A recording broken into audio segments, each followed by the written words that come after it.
C'était un secret de Polichinelle, c'est désormais officiel. Faure Sozimna Yassingbe est candidat investi du parti au pouvoir, l'Union pour la République unie, à la présidentielle du 22 février prochain au Togo.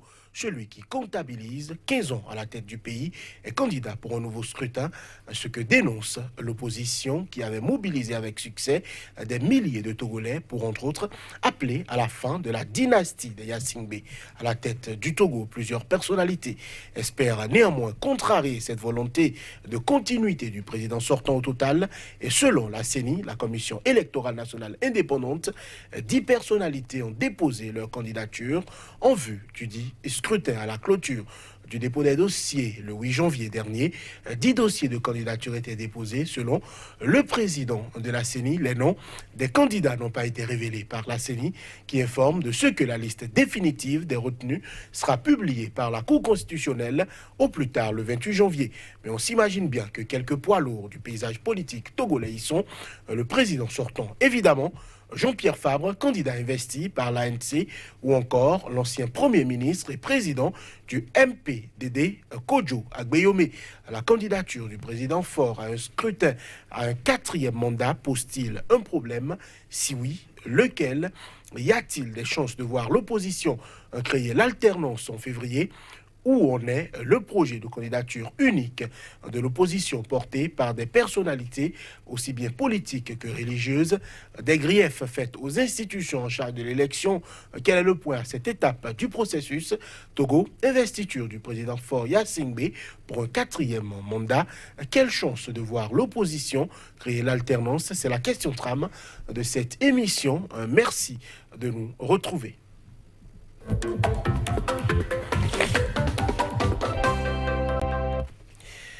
À nouveau, bonjour à chacun, bonjour à tous sur ce plateau. Aujourd'hui, pour ce débat entièrement consacré à l'actualité au Togo, Lamine Sissé, bonjour. Bonjour, Johannes. Écrivain, vous êtes expert en communication politique. Face à vous aujourd'hui, Josper Zoanago, bonjour. Bonjour, chers confrères. Vous êtes journaliste, également consultant en médias. Faure Yassingbe est candidat investi par Union pour la République. Son parti, c'était tout sauf un suspense, Lamine Sissé. Oui, c'est justement ça, c'est tout sauf suspense. Je m'y attendais également, parce que c'est la suite logique d'un processus qui est engagé depuis le décès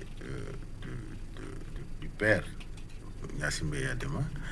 Maintenant, le Togo, vous savez, il faut toujours le placer dans son contexte. Le Togo, si on voit, c'est un pays qui a basculé en 1963 avec un coup d'État. Et on a suspendu tous les partis politiques que le RPT est créé. Ça veut dire rassemblement du peuple togolais. Je crois que dans l'appellation déjà, l'idée c'est de rassembler le peuple togolais. Maintenant, il y a une autre erreur qui a été commise. Sylvanus Olympio, qui a été assassiné, son fils, Jules Christ Olympio, a voulu coûte que coûte venger le père. Je crois que ce contexte-là a perduré, n'est-ce pas, cette dynastie dont tu parles, dynastie Yassingbe Yadema à la tête du Togo, parce qu'en fait, l'erreur fondamentale a été commise à ce niveau-là, puisque Sylvanus Olympio était mort à la commande de l'État. Il était martyr de la nation. Il n'est pas martyr de la famille. Et ça ne devait pas créer une grande division à ce niveau-là. J'étais à la place de Jules Christ Olympio. Moi, je dirais tout simplement que mon père est mort à la commande. C'est l'État qui doit régler ce problème-là. Ce n'est pas moi qui devais venir en vengeance. Et ça a plombé le pays. Ça a permis à Yadema de perdurer parce qu'en fait, il assurait ses arrières. Vous vous souvenez, il y a les rébellions qui se créent un peu partout. Au niveau du Ghana qui venait attaquer, etc. Ça a perduré, Yassingbe. Maintenant, Yassingbe est mort de sa belle mort. Parce qu'en fait, il est mort, les gens meurent par terre, lui il est mort dans l'avion en air, d'après les informations. Après Yadema, la succession de Yadema, c'est les militaires qui ont imposé l'actuel président. C'est les militaires. Et la CEDEAO était paralysée parce que moi, j'étais en tant que société civile à Lomé à cette époque-là, à travers l'Union des ressortissants de la CEDEAO. la société civile, on s'était impliqué dans les négociations à cette époque. Alors, maintenant, la CEDEAO avait le dos au mur. Les militaires, c'est famille Gnassingbé, ou bien nous, on prend le pouvoir. Qu'est-ce qu'il fallait faire? Il fallait organiser les élections et installer. Donc, c'est un processus en cours. C'est pourquoi j'ai dit qu'il ne faut pas biaiser les contextes. C'est comme si c'est un pays normal qui a été acquis. Non. C'est le contexte qui s'y prêtait. Maintenant, moi, à cette époque-là même, je préférais même que Faure prenne le pouvoir que de voir les militaires s'entretuer entre eux. Parce qu'à cette époque, aucune opposition ne pouvait prendre le pouvoir. Tu ne pouvais pas. Donc, Faure, qu'est-ce que Faure a fait depuis qu'il est au pouvoir? C'est ça, en fait. Est-ce que l'environnement militaire, les militaires, on n'a pas des militaires républicains aujourd'hui, le contexte aujourd'hui, si Jean-Pierre Fabre gagne les élections, il peut s'installer au pouvoir, sans pour être inquiété, parce que les conditions d'une république sont réunies. Alors, moi, c'est en fait, c'est l'entrée en matière. J'attends les questions pour conclure. 15 ans déjà à la tête du Togo, candidat pour continuer. Est-ce que cela ne pose pas fondamentalement ou forcément un problème de fond? J'espère, Zouanako. Chers confrères, je dirais que ça pose énormément de problèmes. Nous avions pris cette habitude en Afrique, et essentiellement dans la sous-région, d'accepter ce genre de coup de force. On en oublie même à la limite l'exigence de l'alternance. Le Togo n'est pas une entité familiale, ni clanique. Le Togo reste le Togo des Togolais. Et donc, ce n'est pas l'envie aussi qui a manqué aux autres Togolais et qui voudraient aussi aller à la conquête du pouvoir. Mais on a constaté qu'à chaque fois, il y a toujours un montage qui se fait et qui empêche ceux qui voudraient donc créer cette alternance de pouvoir le faire. Et donc, on en est là en ce moment encore, même si on doit reconnaître que parfois, il y a un certain nombre d'erreurs qui sont commises par l'opposition. Il n'en demeure pas moins que l'opposition aussi est conduite aux erreurs, manifestement. Et donc, ça pose problème, pour en venir à votre question, ça pose énormément de problèmes que Faure veuille encore se représenter une énième fois, et mieux, c'est-à-dire le tableau est désormais remis à zéro, parce que si Faure se présente, et d'ailleurs il est candidat en ce moment, s'il rempile, il se donne encore un large boulevard pour se présenter 2 autres fois. Vous voyez, donc c'est comme s'il n'a jamais été aux affaires, en d'autres termes. Donc moi je crois que ça pose problème. Alors, Lamine Cissé, celles et ceux qui estiment qu'une république n'est pas l'apanage d'une famille, est-ce que quelque part, ils n'ont pas forcément raison quand on cumule 38 ans de gouvernance de Gnassingbé Eyadema aujourd'hui, 15 ans déjà consommés par le président Faure, probablement candidat déjà déclaré cette fois-ci et encore candidat en 2025, donc peut-être chef d'État jusqu'en 2030, je ne suis pas... Est-ce que quelque part, c'est pas normal d'être fatigué? Oui, non, je suis... quand je me mets à la place d'un Togolais, j'avoue que je peux dire non, mais pourquoi c'est la même famille qui est au pouvoir? Alors, quand je suis un observateur neutre, reculé, parce que je connais bien le Togo, quand j'analyse, je me pose la question, je dis, je préfère que cette alternance soit une alternance qui soit progressive, qu'on en amène à la guerre, à s'entretuer, comme ça a été fait en Côte d'Ivoire, où on a eu 3000 morts, n'est-ce pas? Parce qu'il y a la rébellion qui s'est créée. Je préfère cela. Mais maintenant, ce qui gêne peut-être n'est pas très gênant. Moi, ce qui me gêne est que les politiciens, les acteurs politiques ne parviennent pas à s'entendre sur le processus électoral. C'est ça qui est mon problème fondamental. Le processus électoral. La transparence. C'est-à-dire que dans un processus électoral normal, il ne devait pas avoir de suspicion. Parce que j'ai dit, à côté du Togo, c'était un militaire qui dirigeait Rawlings. Mais quand il est allé à la démocratie, il est allé d'une façon très claire et transparente. Et toute l'opposition, dès le premier tour, l'ont félicité pour dire, vraiment, nous sommes d'accord, tu as gagné. Là, il n'est pas dit que Rawlings était là pendant 15 ans, bon, donc il faut qu'il se... Non. Si le processus de démocratisation est transparent, c'est le peuple qui a le choix maintenant. est-ce que la constitution actuelle ne permet pas à Faure de remplir? Oui, la nature de la constitution, il n'est pas illégal dans ce qu'il fait. Peut-être que du point de vue moral et éthique, c'est trop. Mais il n'est pas illégal. Maintenant, pour que cette démocratisation, on puisse l'accepter, moi je souhaiterais qu'il y ait un consensus autour des instruments électoraux. Qu'il y ait de la transparence. Tant qu'il y a la transparence et que le peuple choisit d'une façon libre et indépendante, je crois que ça devient beaucoup plus apaisant. Mais si le processus électoral n'est pas transparent et que c'est biaisé, il y a des suspicions, les résultats sont toujours contestés. Et quand les résultats sont contestés, c'est un problème. Moi, c'est à ce niveau-là où vraiment, je voudrais appeler quoi. Alors, Jospin Ouedraogo, l'opposition avait appelé le président Faure à ne pas briguer un 4e mandat. Cet appel sera finalement resté vœu pieux. De quels moyens dispose aujourd'hui, selon vous, cette opposition pour contrarier les desseins du parti au pouvoir? Difficile parce que là, il faut le reconnaître. Vous savez, sous les tropiques, le pouvoir se gère autrement. C'est bien dommage. Et nous ne sommes d'ailleurs pas en autarcie. Ici au Bénin, on en a quand même une belle preuve aussi. Lorsque le pouvoir s'installe, le régime s'installe, se met aux affaires, sous certains cieux, cela passe comme cela doit se faire, et dans l'alternance et tout le reste. Mais sous d'autres, par contre, ce n'est pas le cas.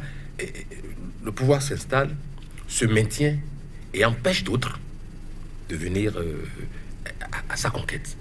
C'est ça le problème. Au Togo, il sera difficile, sinon qu'il est totalement difficile à l'opposition actuellement, divisée, maltraitée, malmenée, tout piégé même à la limite. Il lui sera difficile donc de contrarier véritablement l'actuel homme fort de Lomé, pour ne pas citer Faure. Vous voyez, mon vis-à-vis le disait tantôt, en fait, c'est ça le nœud du problème, la transparence, le processus même qui est biaisé. Mais le processus est souvent biaisé par qui? Par souvent les pouvoirs en place.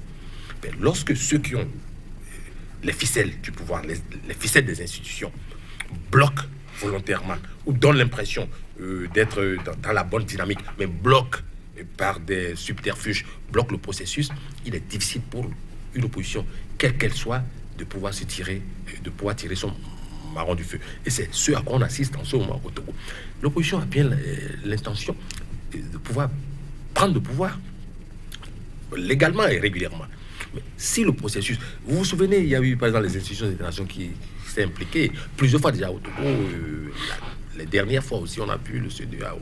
La CEDEAO, on a vu l'Union européenne et autres s'investir dans la recherche de paix pour l'organisation des élections au Togo. Un certain nombre de conditions avaient été posées. Mais le pouvoir a rusé au point finalement, ce qui amène souvent l'opposition à ne pas pouvoir pondérer ses ardeurs. Et ça arrive à chaque fois. Quand ça pète, l'opposition se met à l'écart. Mais le pouvoir s'arroge l'essentiel des gains de la partie. Et puis, c'est souvent la rebelote. Ce qu'on a assisté au dernier législatif.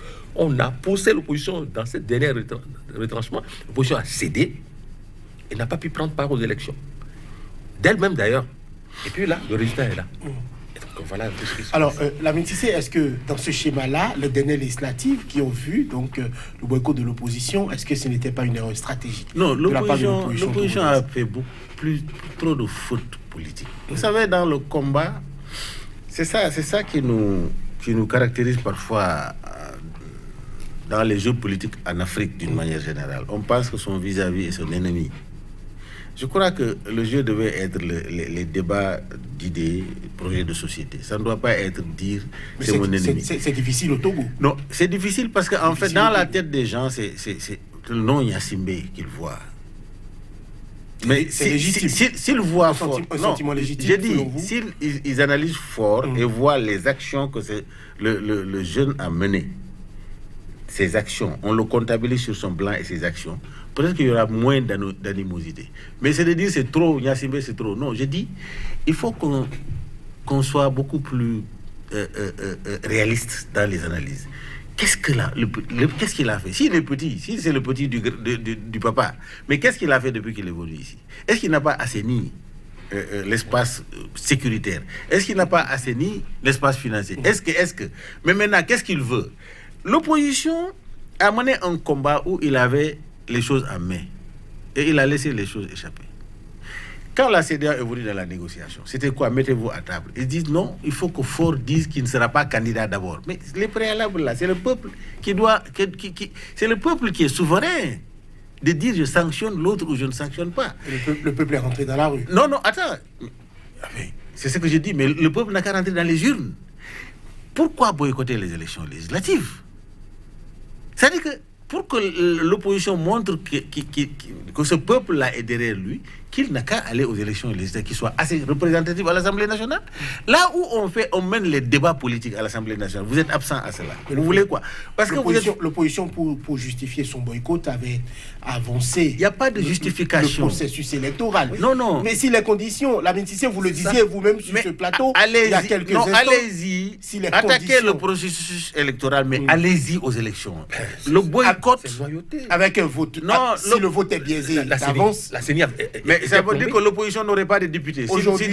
S'il est allé aux élections, il n'aurait pas de députés. Aujourd'hui, est-ce qu'il n'aurait pas de députés? Aujourd'hui, Josper Zoanago, l'opposition critique aussi bien les institutions de la République, entrant dans le cadre donc de l'organisation de ces scrutins-là, cette présidentielle déjà, l'ANC notamment, l'ancien Premier ministre Maître Kodjo. Non, Agboyo, par exemple, il est candidat. Il est candidat, et Maître Yaovi Agboibo, qui a annoncé officiellement que son parti boycotterait ce scrutin-là à cause donc des vices et des griefs faits à la CENI. Le parti a aussi retiré ses membres de la CENI. On a l'impression qu'il y a beaucoup de difficultés à assainir le cadre électoral au Togo. Tu m'as pas saisi. Ah bon, ok.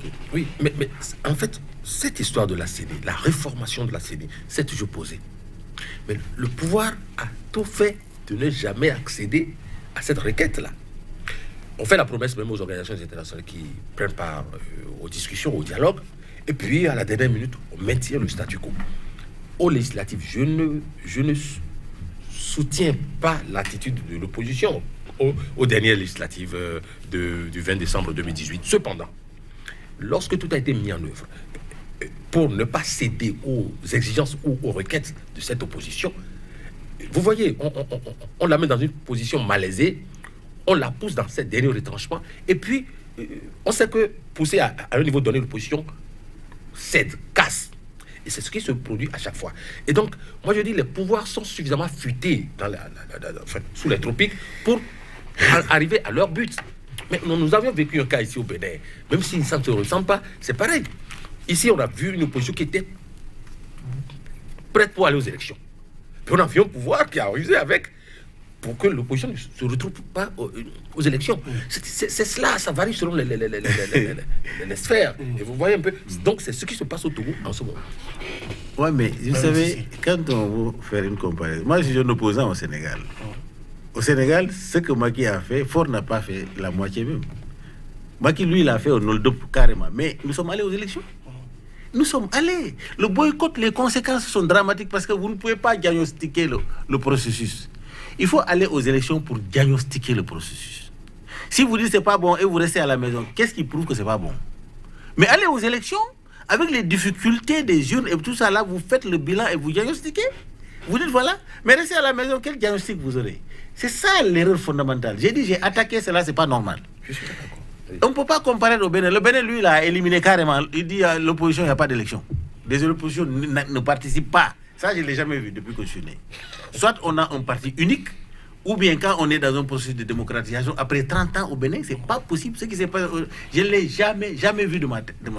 Macky Sall n'ose même pas faire ça, parce que lui, au moins, il a joué sur les leviers des lois, etc. Mais quand on revient au Togo, je ne suis pas en train de magnifier ce que Faure fait. Non. J'ai dit, il faut que l'opposition soit beaucoup plus pragmatique. Parce que, au Sénégal, par exemple, vous voyez le président Wade, il a été pendant plus de 20 ans à l'opposition. Mais il négocie, il vient au gouvernement, il sort, il s'oppose, parce qu'il sait qu'il ne faut pas casser l'arbre sur lequel on est assis. Il ne faut pas casser les branches sur lesquelles on est assis. Il faut user de la ruse et de la tactique pour amener l'autre, d'abord à avoir confiance. S'il a confiance, il va laisser du lest. Mais tant que la confiance n'est pas là, il y a l'animosité, il faut l'abattre, ça pose un problème. Il ne faut pas bander tout le temps les muscles. C'est ce que j'ai dit l'opposition. La négociation avec la CEDEAO, l'opposition avait les cartes à main. Mais il a refusé à un moment donné. Son exigence, c'est que Faure n'a qu'à dire qu'il ne sera pas candidat. Non, mais pas ça seulement. Non, mais c'était ça. Non. Je viens. Moi, j'ai dit non. Allez-y à la négociation. Si vous trouvez 2-3 points, prenez ça. Engrangez les points. Et avançons. Alors, donc, le bras de fer ne sert à rien. Maintenant, législatif s'est passé. Vraiment, ça m'a touché. Pourquoi ils ne sont pas opposés? Parce que j'aurais voulu avoir au moins des parlementaires opposants au niveau de l'Assemblée nationale. Pour qu'au moins, si c'est à 10 seulement, le débat va être le débat pluriel et les gens vont dire non, voilà notre position. Et le peuple va écouter. Maintenant, aujourd'hui, nous sommes dans une processus élection présidentielle, c'est l'homme et le peuple. Je dis, si le processus, si l'opposition dit déjà que ce n'est pas transparent, il y a un problème. Parce que l'opposition ne doit pas même avoir de suspicion. Donc, c'est pourquoi j'en appelle, n'est-ce pas, à l'autorité, au président de la République, qui est actuellement le garant de toutes les institutions, pour assurer l'opposition que les choses se passent d'une façon transparente et laisser le peuple choisir son président. L'impression qu'on a au Togo, c'est que pratiquement le peuple n'a jamais fait le choix. Jospin Zouanago, allez-y. Donc, c'est cela. Mon vis-à-vis disait ceci que je voudrais relever. Et tout à l'heure, il parlait de... Il est revenu sur cet aspect 2 fois déjà, que d'aller voir ce que Faure a eu à réaliser et tout. C'est à croire qu'il y a eu d'autres aussi qui avaient eu l'opportunité de démontrer de quoi ils sont capables et qui ne l'ont pas fait. Non, il n'y a jamais eu d'autres... il n'y a pas eu d'alternance au Togo. Depuis pratiquement 40 ans, il n'y a pas eu d'alternance. Et donc, il y aurait eu d'alternance qu'on comparerait. On dirait, voilà ce que Fabre a eu à faire, comparé à Faure. Fabre n'a pas pu arriver à la cheville de Faure, et ainsi de suite. Il n'y a jamais eu d'alternance. Donc, les Togolais, il y en a qui sont nés et qui ont découvert un beau matin un président nommé Gnassingbé. Pratiquement après 40 ans, ou pratiquement après près de 40 ans, ils sont encore là à voir le même nom de s'afficher sur la plupart des épitaphes. Alors, moi je dis, ce ne serait pas une bonne chose que de croire que, parce que celui qui est là aujourd'hui en a suffisamment fait, en a tellement bien fait, qu'on doit pouvoir l'apprécier sur cet aspect. Je ne pense pas que ce soit le cas. Par contre, la situation d'aujourd'hui ressemble presque à celle qui a précédé les législatives, en ce sens que l'opposition est toujours revenue sur les mêmes revendications. Quand l'opposition exigeait de la CENI qu'elle se toilette, ça, depuis les dernières législatives, l'opposition est restée accrochée à ces exigences parce qu'elle s'est rendue compte que telle qu'elle se présentait, la CENI n'offrait aucune garantie de transparence ou d'éthique même à la limite. Mais on n'a pas cédé à cette exigence. Mais pourquoi le pouvoir n'a pas cédé à cette exigence? Sûrement parce que le pouvoir se savait incapable de pouvoir accéder à ces exigences et de pouvoir faire un bon score. Sûrement. Alors, ce faisant, pouvoir maintenir sa position. Mais moi, je voudrais relever ceci.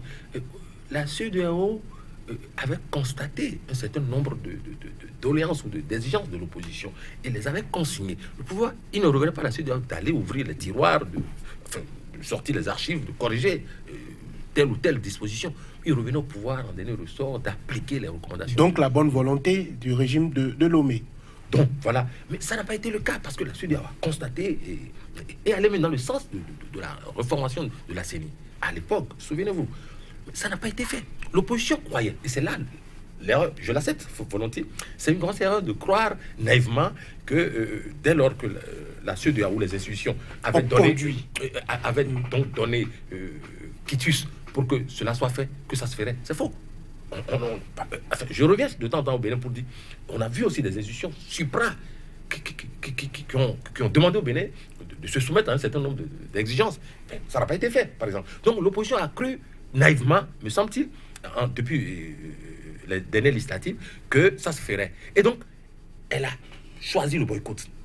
Mais chemin faisant, ça n'a pas pu se faire. La reformation de la CENI a été vaine. Et donc, elle s'est retrouvée piégée. C'est ce qu'on appelle le piège.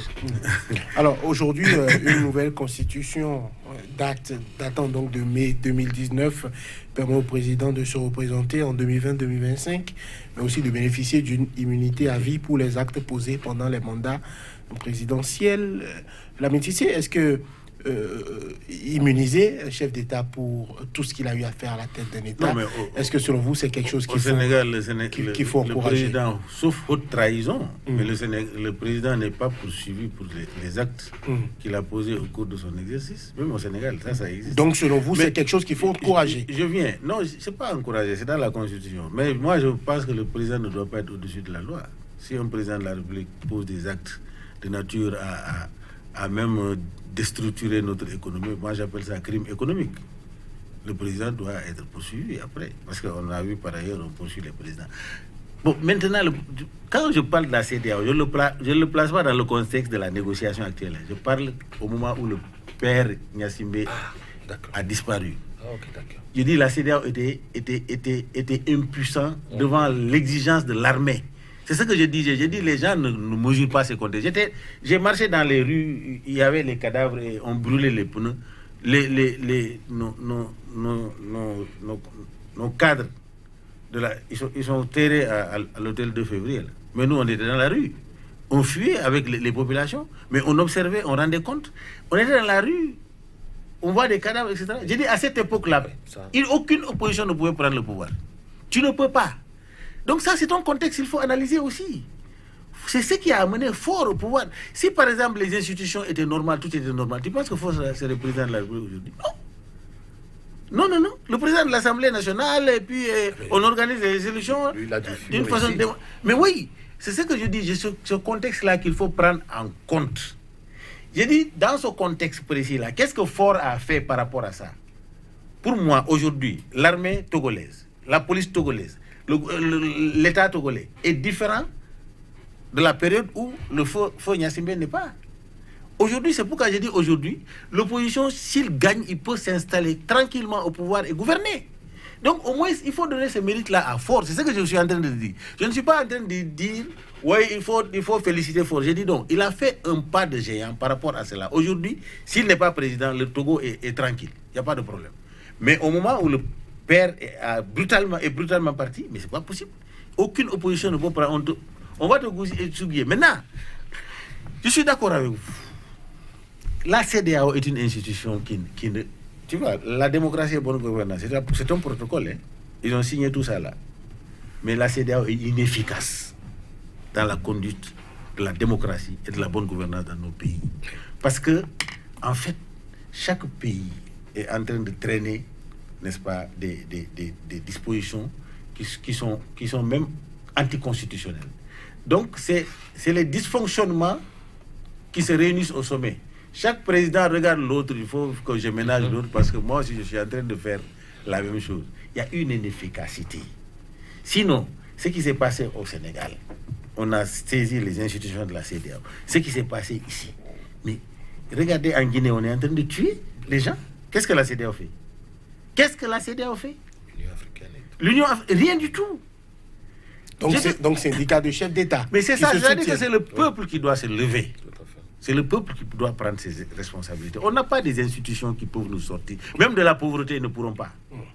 Parce qu'en fait, ils se ménagent entre eux, ils s'en foutent des populations. Moi, ce que j'ai toujours dit, j'ai travaillé avec cette institution-là depuis près de 20 ans maintenant. Mais il y a une inefficacité. Les textes sont là, on ne les applique pas. Sinon, ils ont bandé les muscles en Gambie. Ils ont bandé les muscles en Guinée-Bissau. Mais ils sont en train de faire un bon travail.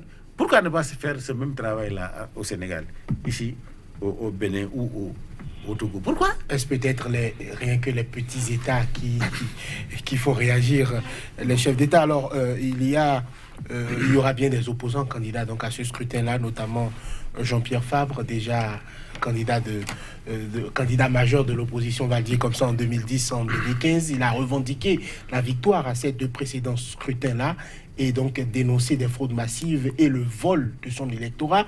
Aujourd'hui, quelles sont les chances pour vous, Josper Zouanago, de voir Jean-Pierre Fabre créer l'alternance? Là encore, je ne voudrais accuser aucune main invisible, mais je dirais que malheureusement, j'ai bien l'impression que l'opposition va à ce scrutin divisé. C'est bien dommage. Il y a eu la coalition 14. La C14. La C14 qui avait fait un boucan de tonnerre. Et curieusement, c'est entre deux élections que l'opposition est efficace au Togo. Pas aux portes des élections. C'est une chose curieuse et je me demande mais, qui réussit ce coup extraordinaire de la diviser et à quelques encablures des scrutins majeurs, je ne saurais le dire. Mais toujours est-il que en ce moment, nous avons d'un côté Agboyome qui semble se réclamer d'une coalition de l'opposition, alors que ça aurait été intéressant qu'on y retrouve un certain Jean-Pierre Fabre et la Diamagbo et consorts. Malheureusement, tout est divisé. Aujourd'hui, j'ai l'impression qu'il y a même 4 catégories de candidats ou 4 groupes de candidats parce que il y en a même qui sont des centristes qui sont retrouvés. Et ceux-là, ceux qui se disent aujourd'hui centristes, étaient membres de la grande coalition à l'époque. Et donc, Jean-Pierre Fabre, je ne lui trouve vraiment pas le punch nécessaire pour y aller. Et je ne sais s'il y a des négociations pré-électorales qui pourraient faire en sorte que les meilleurs parvenus puissent être accompagnés par le reste de la classe. Je ne le sais. Mais toujours est-il que si aucun des candidats ne passe le seuil de 51%, il y a fort à espérer un second tour. Auquel cas, bon, ils peuvent se mettre ensemble et travailler, mais à l'heure actuelle, pour le premier tour, l'opposition y va en bande dispersée et on n'y retrouve même pas certains. Bon, Jerry Tama, par exemple, s'est retiré alors qu'il était candidat au départ. Il s'est retiré il y a 112 heures, si je ne m'abuse. Donc voilà autant de situations qui me font dire que l'opposition est repartie encore cette fois-ci totalement divisée et affaiblie. Alors, Lamine Cissé, on aurait aimé avoir un candidat unique de l'opposition ou un candidat majeur de l'opposition, parce que visiblement, il y a toujours 2-3 personnes qui sont candidats advienne que pourra dans ce type de scrutin-là, parfois aidés par d'autres, je l'appelle le nom de personnes, mais aujourd'hui, on a l'impression qu'il y a des personnalités qui ont essayé de s'impliquer pour qu'il y ait un candidat unique de l'opposition, notamment le Monseigneur Baudreau, qui a fait des consultations, qui a échangé avec des candidats d'opposition, mais visiblement, ça ne semble pas se faire. On a, au finish, une dizaine de candidatures pour ce scrutin-là. Oui, mais je crois que c'est plus dangereux, excusez-moi, d'avoir plusieurs candidats que d'avoir un seul candidat. Parce que la pratique n'encourage pas d'avoir un seul candidat. Un seul candidat unique de l'opposition. Hein. Souvent, on vous gagne dès le premier tour. On a créé l'alternance au Sénégal avec des candidatures multiples qui sont regroupées après au deuxième tour. Au Bénin, c'est pareil. Mais on a l'impression aujourd'hui que l'opposition ne travaille pas selon cette plateforme-là. Non. La C14 a volé en éclats. Ouais. Il n'y a plus que 4 ou 5 partis. Non, je parle de la stratégie. Aujourd'hui, Talon a gagné les élections, c'est pas parce qu'il est le plus fort. C'est parce qu'il a bénéficié du soutien des autres au second tour. Donc, le problème est qu'aujourd'hui, Fort doit travailler à gagner dès le premier tour.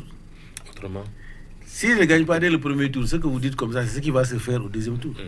Parce que forcé, toute l'opposition viendra soutenir. Mais maintenant, aujourd'hui, moi j'ai mon fief, toi tu as ton fief, etc. Moi j'abandonne, je donne à Jules à l'autre. Mais vos militants là, c'est-à-dire qu'il n'y a pas le report automatique des voix sur le candidat unique. Pour travailler la conscience des populations, pour leur dire, etc. Non, ils ne voient pas. Parce que celui qui vote que pour toi, là, lui, il va s'asseoir à la maison, ou bien il va voter pour une autre personne. C'est-à-dire que cette démocratisation dans les mentalités, on n'est pas arrivé à ce niveau-là, pour le moment. Parce que nous n'avons pas ce qu'on appelle le militantisme. OK ? Nous avons quand même des gens qui sont partisans, parce que nous sommes dans le même village, parce que nous sommes dans la même église, parce qu'il m'a fait ça, parce que mon grand frère est avec lui. Mais il n'y a pas cette conviction militante qui amène les gens vers les candidats. S'ils créent une candidature unique, dès le premier tour, le score sera sévère pour eux. Maintenant, moi, je dis, le risque aujourd'hui est pour Fort.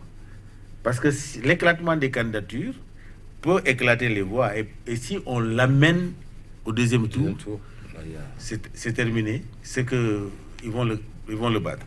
Maintenant, c'est pourquoi j'ai dit, je tiens énormément à la transparence du processus électoral.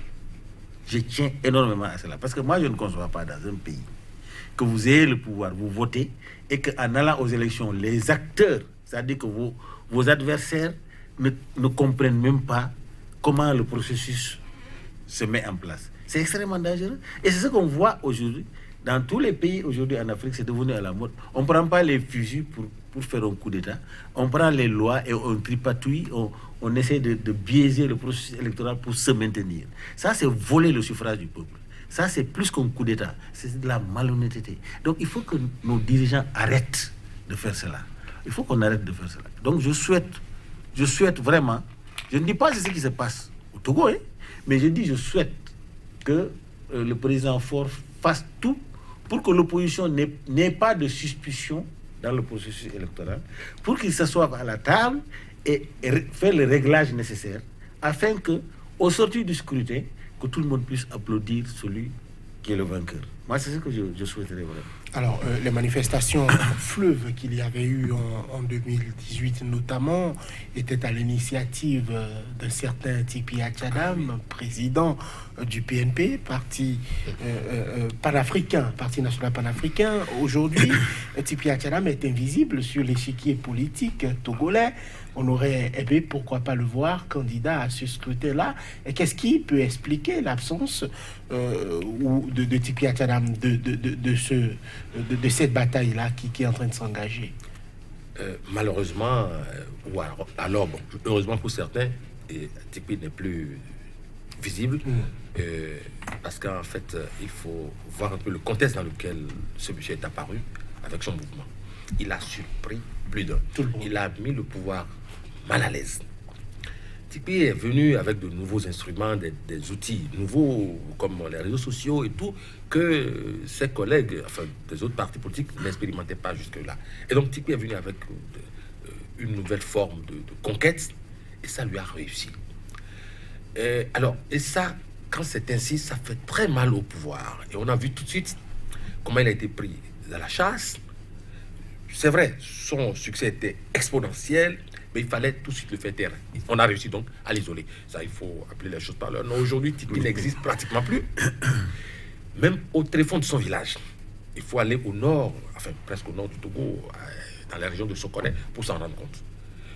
Moi, j'étais il y a encore 1 an, je m'abuse. Des chars sont encore stationnés dans son village, sur le chemin du village qui mène chez Tipi Achadam.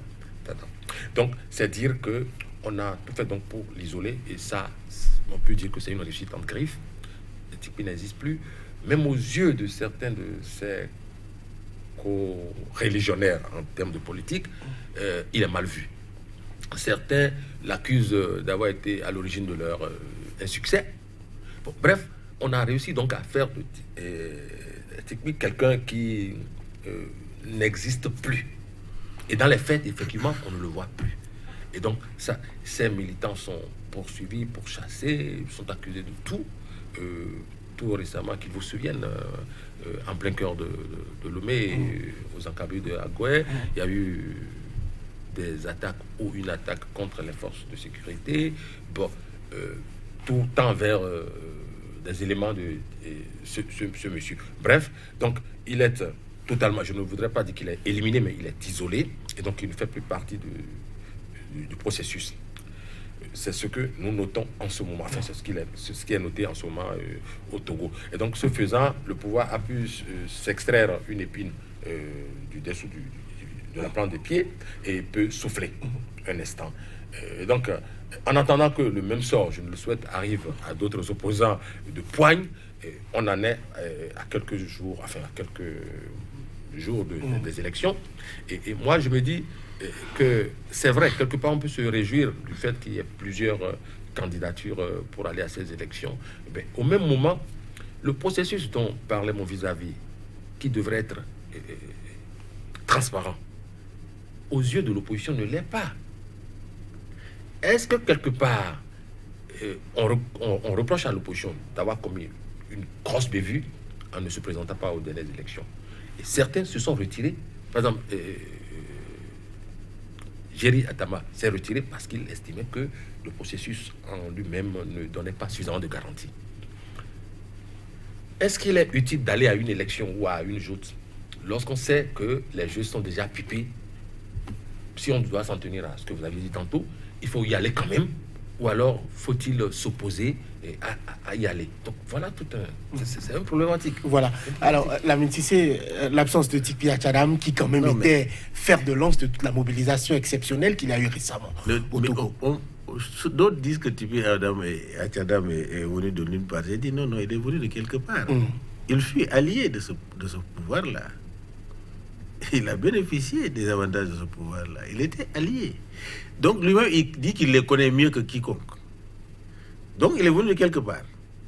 Alors moi, je ne m'étonne pas, parce que quand on dit on le fait taire, peut-être qu'il a vu qu'il a préféré, n'est-ce pas, mettre pour balle, peut-être.